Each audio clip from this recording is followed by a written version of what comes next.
Belasan tahun warga transmigran yang menempati kawasan transmigrasi Selaparang di Desa Puncak Jeringo, Kabupaten Lombok Timur, NTB, hingga kini belum mendapatkan kepastian hukum atas tanah yang mereka tempati. Ahirudin contohnya, dia bersama ratusan kepala keluarga yang lainnya merupakan korban relokasi dari pembangunan bendungan Pandan Dure pada tahun 2009 lalu. Ia ditempatkan di kawasan transmigrasi Selaparang ini dengan diberikan tanah seluas 1 hektar, dengan pembagian 25 are untuk pekarangan dan 75 are untuk lahan garapan. Selain itu, mereka juga dibangunkan rumah sebagai tempat tinggal pada saat itu. Namun hampir 16 tahun berlalu, mereka belum mendapatkan kepastian hukum berupa sertifikat hak pengelolaan lahan atau HPL atas tanah yang mereka kelola saat ini. Belakangan ada orang yang mengklaim tanah yang dikelola oleh transmigran ini adalah milik orang dari luar kawasan tersebut. Meski demikian, Ahirudin mengatakan tidak ada konflik serius terkait persoalan tersebut.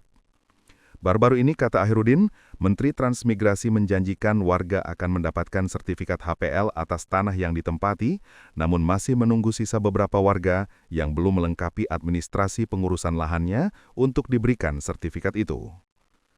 Tak sampai di situ, persoalan lain yang dihadapi warga di sana adalah kesulitan air bersih dan saluran irigasi untuk bertani.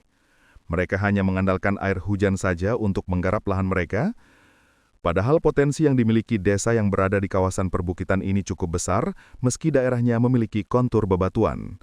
Mereka menanam jagung, tembakau, dan padi di lahan garapan yang diberikan.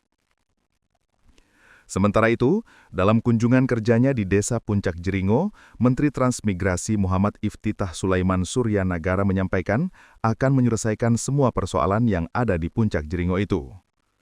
Terkait persoalan air bersih, kata Iftitah, di dekat Desa Puncak Jeringo ada air terjun selir yang jaraknya hanya 1 km dengan ketinggian 65 meter.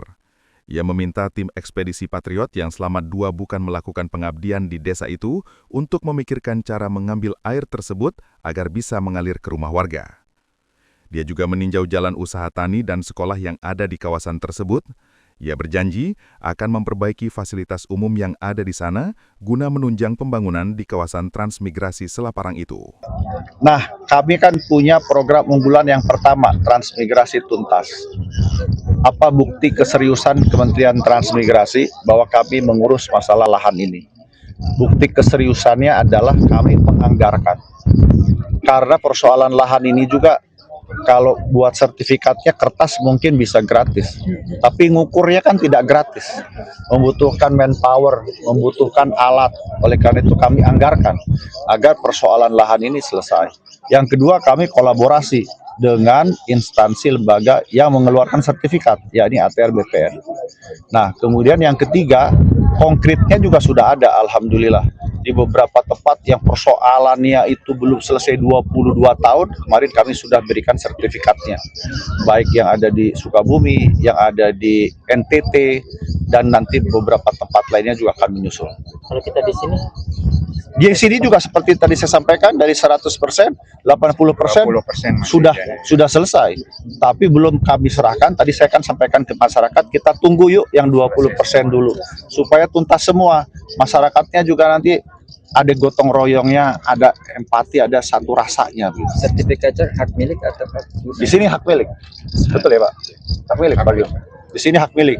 Sebetulnya begini, kawasan transmigrasi Selaparang ini mungkin salah satu dari kawasan transmigrasi yang tidak ada HPL transmigrasinya. Betul ya? Betul. Jadi ini murni bukan dari HPL transmigrasi.